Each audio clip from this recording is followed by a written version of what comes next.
you're saying, parang as an artista, parang sometimes you feel pressured to be a certain person or be a certain way that you can't be yourself. May ganun talaga ba ang buhay ng isang artista? I don't know with other actors, but for me, I have a feeling that nasabihan naman ako ni Kuya Boy ng sabi niya, brava, gumano siya. Kasi parang ang lakas daw ng loob ko. In other words, parang sinasabi niya, lakas din talaga ng loob mo, mukhang basura. No? pero hinahanga ka naman because that's you. Actually make pieces that make people feel something. So, I'm so glad that you caught that. You caught that meaning. You caught that moment. And you I caught that did. emotion. I did. Ayan na siya. Completely. That's what the dress gives people. You Hindi know, kaya the parang dress maluha na makes- tayo. To be honest, hindi ko naramdaman na kabugera ako kasi I was performing to be a kabugera because I needed to be this and that. Yung pagiging, Hindi authentic? yes, but I needed to be someone because all my entire life, or most of my life, what I was hearing is I was not good enough, hindi ka kagaya ni ganyan, being compared openly to whatever. You know, I the see, society I is see. saying that. actually made me think, sabi ko, very, very interesting. And I think that the people, especially our audience, needs to know where it's coming from. That comment, that initial conversation. Kasi si Miss Oge said, hindi daw siya nagsusuot ng pang-artista clothes. You're not into pang-artista clothes. What does that mean? Exactly, no? Ano ba yung ibig kong sabihin sa pang-artista clothes?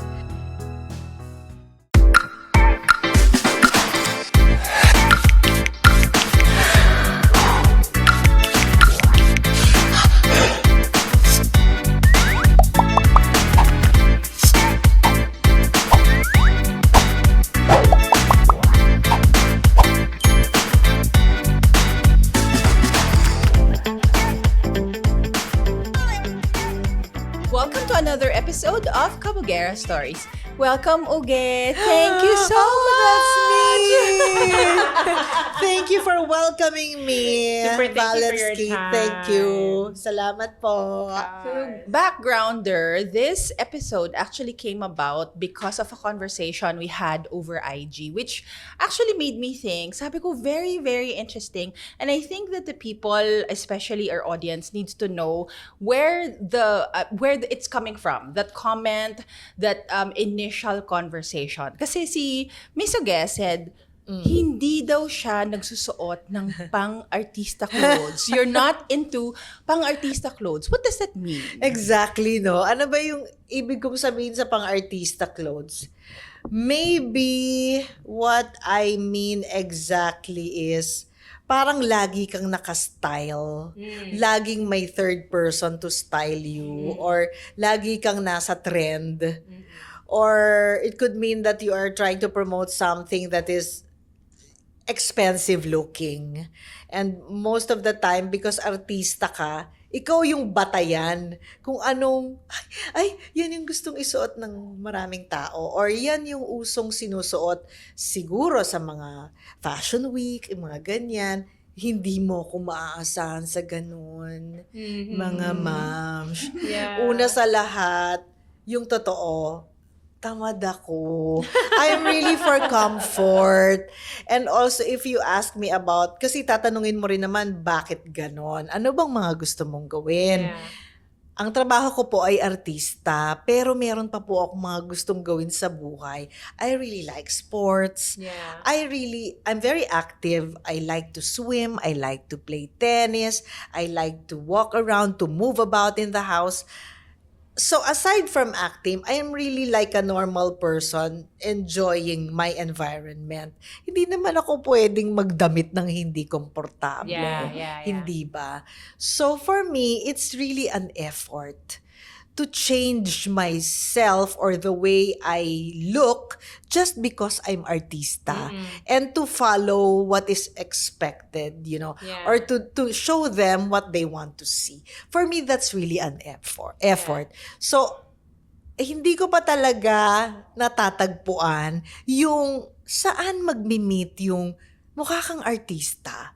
And at the same time, natutuwa ka rin. Yeah. Yun yung aking Yeah. Oo. intention sa para matuwa yung audience ko, and at the same time, hindi lang kayo yung matuwa sa Yeah. nakikita nyo. Gusto ko, natutuwa rin ako sa sinusuot ko Yeah. at sa nakikita ko sa sarili ko. Yeah.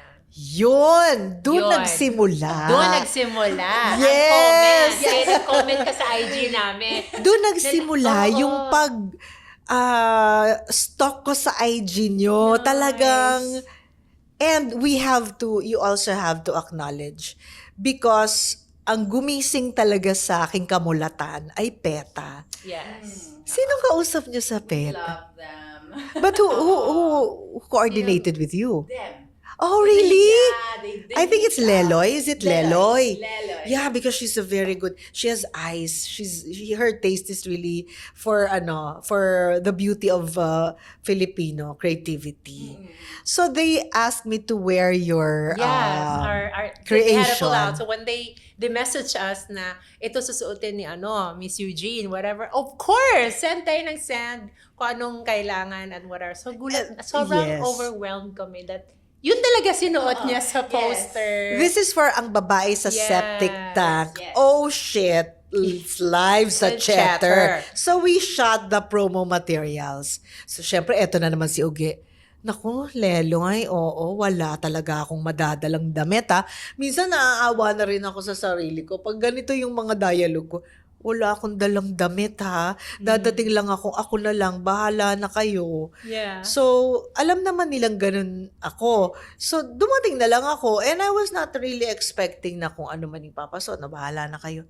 And then they let me wear your, I The think, Gantimpala, which was like the orange, yellow, orange, was it pink, orange? Parang purple. pink, And then purple. black thing. Yeah. Na meron ka lang dress sa Yes, loob yes. na medyo tight, Yeah. hugging, and it was purple inside, Yeah. and they let me wear that thing Yeah. like a jacket pero long. Yes. Oh my God.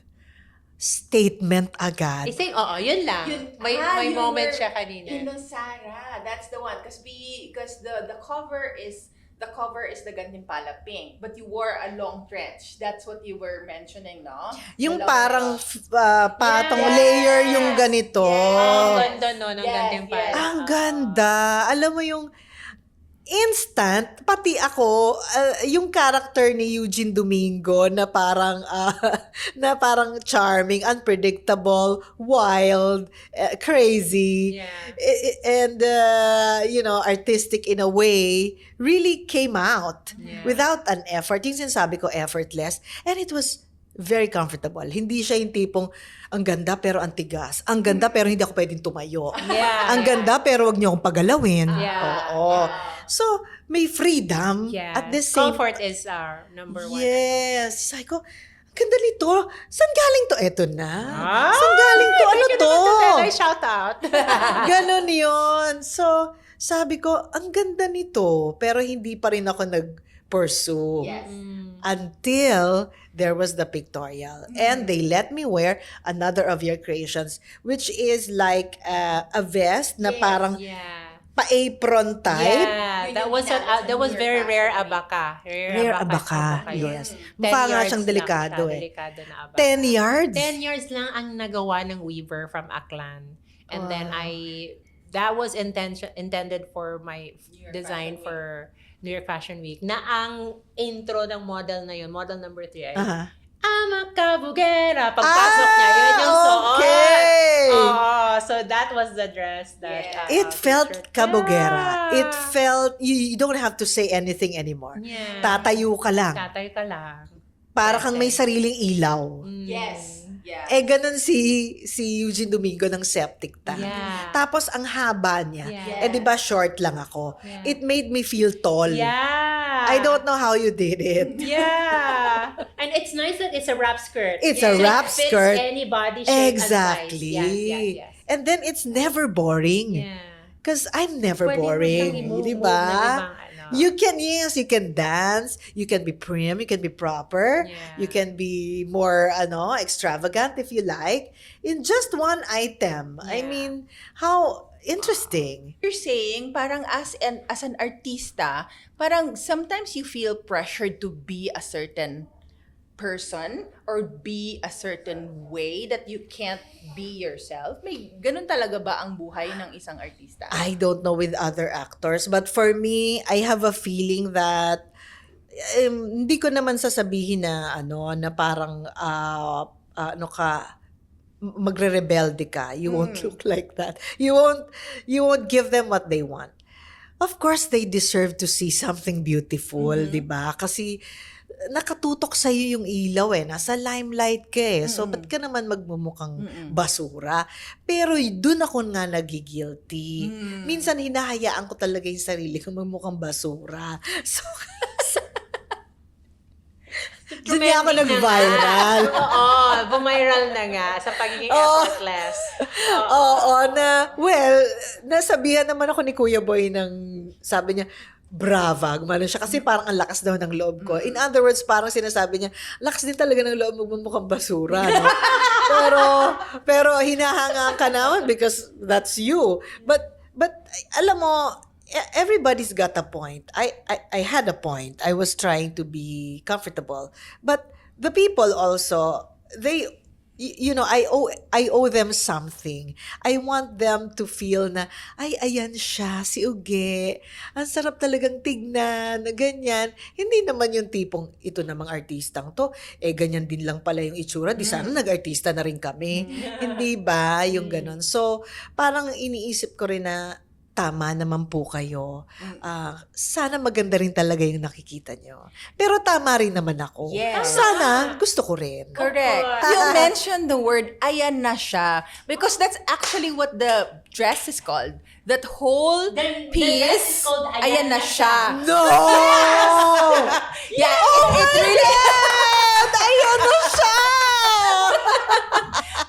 Si Skeeter nagtawag nun. So, we actually make pieces that make people feel something. So, I'm so glad that you caught that. You caught that meaning. You caught that moment. And you caught that emotion. I did. Ayan na siya. Completely. That's what the dress gives people. You Hindi know, kaya parang maluha na tayo. Masyado na tayong emotional. Dahil lang sa mga kasuotan. But it's really serious. It sounds like a joke because we're overacting. But because we're too emotional, because we're connected to what we're trying to say through your pieces, of course. And that dress, yun na yung nagpaano sa akin, nag-cue sa akin. Mag-message ka na. Ay, slow ka! So, on the... kinikilig. So, sa back end, nag-message ka. Ito naman taga-sagot. So, Nagulat naman ako na talagang briefly, may nakita na akong dot. Yeah, bilis. Typing. Typing! Hindi ko talaga expect. But before that, inisa-isa ko talaga yung mga photos. Meron pa nga ako naramdamang pagseselos doon sa, dami naman lang in-invite dito sa parang naka-jacket na maroon. Hindi mo lang ako natanong. Ganon. Hindi mo lang ako tinanong. To namang mga to. May ganon ako. Saka, Sorry naman. napansin mo ba, Val? Inisa-isa kong send yung mga ako yun. photos. Yes. Joke. Ito. Yes. So, ang bilis. So, ang nangyari sa back end namin, after you messaged, so, sinagot na ni Val. So, and then we have an Execom group chat. Oh, darating, Eugene Domingo. Wait. Sabi ko, wait. So, drop everything. Pakitanong kung pwede siya sa podcast natin. Wala tayong podcast to be... By the way, wala tayong podcast. Nakakatawa siya ng Pwede podcast. tayong sa podcast. So, Pero wala tayong podcast. Gumawa tayo. Pakitanong. Kasi matagal na sinabi ni Val na let's have like an ownership to the space of a kabugera. Right. Kasi it's your birthright to be a kabugera. Nakakalimutan natin na kabugera tayo. Yes. Diba? Yes. Saka lang tayo na-realize, wait lang, kabugera ako. Pag na-achieve na natin yung, pagod na tayo mag-perform for others. I just have to just be me now. Right. And I'm just done performing and just be me, and this is who I am as Right. a kabugera. Right. That comes with age, but at the same time, it's like it does. has to be said that it is your birthright. You were born a kabugera. Gawin natin tong something. Tas sabi ni Val, i-podcast na natin yan. Pero wala pa kaming timeline. Nag-message Oh ka. my God! So sinabi, i-podcast na natin. pumayag siya na may 30 minutes tayo. Diba walang kahirap-hirap. Eh, No, that was- aray ko, ang sakit mo pala humahawak. May sing-sing ako, by the way. Intense yung emotion. So, ang back end nito, that was Wednesday? Last week lang. Ang bilis na Wednesday, usap, diba? Thursday. Pwede ba yung So, sinabi sure. natin, okay, I'll call I'm telling you, in 5 minutes of that, 5 minutes, sinabi ko, wait, message ko yung makeup artist. Pwede yung makeup artist. Message ko yung Manila Pen kung pwede. Pwede yung Manila Pen. O message mo yung CM mo. Pwede. Ang bilis. In 5 minutes, we made a team. Kilos at galaw. Kilos at galaw. And then, it's such a, was that cosmic play of connections? Yeah, that we are it's together. women inspiring women. Yes, and I think that when it's meant to be, It's meant to it be. will happen. Right. It will really happen. Kasi something feels aligned. What was it about the pieces that made you feel aligned with it? Yung sabi mo sa message na parang ako to. Hindi ako usually mahilig sa pang-artista, pero pang-artista to. Pero at the same time, Sinabi ako pa ko rin. Sinabi ko talaga yon. Yung parang, di ba, yung feeling mo na, yung sinasabi mo kanina na, pang-artista, Aha. pero ikaw pa rin. Kasi you're Right. still comfortable. What you said was, I can wear this wholeheartedly. Exactly. What is it about the piece? We're curious to know. Anong meron? With the pieces I wore firstly in PETA, the first one that I told you is that ayan na siya. Yeah. Yung huli yung ayan na siya. Yung huli yung ayan na siya. Yung una, anong pangalan niya? Nag-inusara, nag-iisa, walang katulad. Yung mahaba. Yes. Yun, I like it because the layering is very interesting and it's like parang feminine at the same time hindi authority. Feminine, hindi yung parang matigas. Kasi nilagyan mo ng dalawang patong. Oo, so gumagalaw pa din. But at the same time, may authority dahil nga mahaba. Tapos yung gusto ko kasi yung sweetness, playfulness, at the same time there's authority and there's femininity and parang ang talino nung Yes. pagkakagawa. Pagkakagawa. Thank you sa validation. Kailangan ko pala tumarin. Oh, para sa'yo pala to. Yun, yung una. Yung pangalawa naman, Diyos ko, wala ka nang sasabihin pa. Titingnan mo na lang siya. Dahil alam mong ito ay isang trabahong pinaghirapan, pinag-isipan. At alam mong pag tinignan ka, ay, wala na po. Ano pong ipinag-uutos nila? Ganon na lang. Ano pong gusto nila? Ganon. Tapos yung kasimplehan niya, it reminds me of yung Asian line. Yung design ng we can say like something like Japanese, pero Filipino yung mga materials. But I like it that it's simple, book. Tapos parang origami type. It's so Asian for me. And I like it because I'm very proud anywhere I go that I'm Asian. I don't even try to be fair. In fact, hina-highlight ko yung pagiging kayumanggi ko. Because I'm fully aware because I'm sure well-traveled kayo. Talagang angat na angat. Ang ganda ng balat natin. Correct. I don't really understand why we don't celebrate it. So through your pieces, nakikita ko that you celebrate what you can find in our country. The designs, the materials, the patterns, you have it. And that's me. I celebrate love what I it. come from, where I come from, what I have, what I was born with. And like what you said, kahit naman tamad ako, I know I was born kabugera. Yes! Diba? Correct. Alam mo, nakakatuwa. Kasi, just on a personal note, Skeeter and I are actually married to non-Filipinos. Oh. As you are. Ayan naman pala. Tatlo naman pala ito. Ganun eh. May something yata. Dayuhan, charot. Ganon. Hindi, may something yata sa ganun nating consciousness. Siguro mas na-appreciate natin yung kaibahan natin sa iba kapag yung iba na-appreciate tayo. That's a very good Oo, insight. eh. Oo. Parang naramdaman natin na, ay, oo nga. ang bongga nga namin. True. Yung ganun eh. Kaya pag nakikita nung asawa ko, lahat ng billboard na lahat pampaputi. Gulong-gulo siya. Gulo-gulo din tayo dyan. Bakit ba? Oo. Kaya yung ganun. Tsaka gusto ko yung kaninang ini-stylean nyo ko and then you tell me, ay ito, lalabas talaga yung ganda ng skin mo. Yes. I love it. Because when you begin, if a stylist begin to say, ito ang isuot mo, puputi ka dito, ay, gagana na ako. Ay, hindi ganon. Kasi when they say that, parang they're changing you, no? Exact. Parang they're changing your DNA na, bakit ba? Basama ba na hindi ako maputi? Exactly. Bakit mo ako Exactly. babaguhin? Yeah. I like your, na parang, oo nga, you really knew from the beginning na kabugera ka. Nasabi mo, kahit tamad ka, you really knew. Anong masasabi mo sa mga babae na they might be forgetting na kabugera sila, na What Val wanted to say was they're not forgetting, but they are not made to pause and think, wait.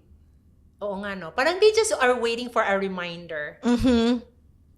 Kasi tinanong ni Val sa akin kanina on our other episode na parang, kailan mo nalaman na kabugera ka? Yeah. Actually, Narinig ko yung podcast Oo. na yun. Pinakinggan ko yan. Pinakinggan mo yun. Tapos ang sagot ko doon is parang, to be honest, hindi ko naramdaman na kabugera ako kasi I was performing to be a kabugera because I needed to be this and that. Yung pagiging, hindi authentic? yes, but I needed to be someone because all my entire life, or most of my life, what I was hearing is I was not good enough, hindi ka kagaya ni ganyan, being compared openly to whatever. You know, I the society see. I is saying that. So I had to be this, and that. So pag sinasabihan ako, ang galing mo, walang impact sa akin yung word. Hindi ko naramdaman na magaling ako. Saka ko lang Kasi na-realize. hindi ka totoo eh. Yes, because I was performing. May Yes. tinatago akong insecurity na whatever. So what I think Val was trying to say is, sa mga kagaya ko in the past, na what if nga alam ko na magaling ako? Oo. At may nagsabi lang sa akin, it's not about what you did not do. You were born a kabugera. That's it. Right? Yeah. I wanted to hear that from someone and to believe it earlier in my life because I realized I'm kabugera late na. Who made you realize? Me You- pa rin. ikaw pa din. Pandemic, sabi ko, namamatay naman pala lahat ng tao, no? Might as well be me, ganyan. So, nag-journey ako. Kinailangan mo pang maging Kailangan ko to pause on and the whatever. verge. Otherwise, I would just be performing and outperforming my past self. Parang ganon. Oh. So, I think the question was, what can you say to the young skaters and Vals who were naturally, as you have encountered and met us today, a kabugera, pero there was a part in our lives in the past na hindi namin pinapaniwalaan yun. Talaga? Oh my God, di makarelate. Joke. Oh my God, di makarelate. Pero una sa lahat, parang ang una kong ipapayo, please, huwag kayong manalangin na magkaroon ng pandemic para lang umabot kayo sa point na, namamatay na tayo lahat, or huwag niyong gamitin yung parang tipong disaster or anything. Don't wait for the worst moment. I mean, you're a natural kabugera, so all you have to do, like you, I think you only have to listen to yourself. Nobody will force you or dictate to you, now na. Ikaw talaga eh. Ako lang din ang nag sa isip ko na, sige na nga, maghahanap na nga ako ng kapartner ko para maayos naman yung itsura ko, yung hindi na ako aasa sa kung ano na lang ipasuot sa akin na hindi ko naman gusto. Ako din, kinausap ko din sarili ko. Kasi alam ko kung anong gusto ko eh. Nobody can dictate. It's just you. Kakausapin niyo po yung sarili niyo. Yes. Tumahimik, pause, and tanungin niyo sarili niyo, bakit hindi ako natutuwa? Bakit hindi ako parang rewarded sa kahit na papuri ang naririnig ko? You just listen to yourself. Like what you did. I think that's it. I cannot advise you anything more. Just listen to yourself. Yeah. Thank you so much for this wonderful interview. Oh my God. Yeah. we started this with what is pang artista clothes, and we ended it with actually everybody. What is for you? Kasi you will shine, you will be kabugera as long as it is aligned with truly who you are. So you don't need, a validation of mukha kang celebrity, dapat maganda ka or whatever, because that's when you really feel like you're kabugera. Exactly. When you're aligned. Yes, when you yourself, you are happy with what you see on you, with how you feel, with what you're wearing. And that's exactly how I feel when I wear you. Yay! Thank you. Grabe na. Yes, Your Honor. Kasi nag-share na po kami. Thank you po. Thank you po. Ayan. Next episode. Watch out for next Kabugera moments in our next episodes of Kabugera Story. Yay! Makapugera, ganda ko'y irarapa. Di magpapatinag sa sasabihin ng iba. Makapugera, umaapaw ang karisma. Ang tunay kong ganda sa lahat na iiba. Sa tuwing ako'y napaparaan, dinig na rinig ang bulungan na ako'y di kagandahan, ngunit ako'y lang pakialam. Di ko na kailangan na magpaganda, dating ko palang panalo na. Di ko need ng payo ng iba para ibandera.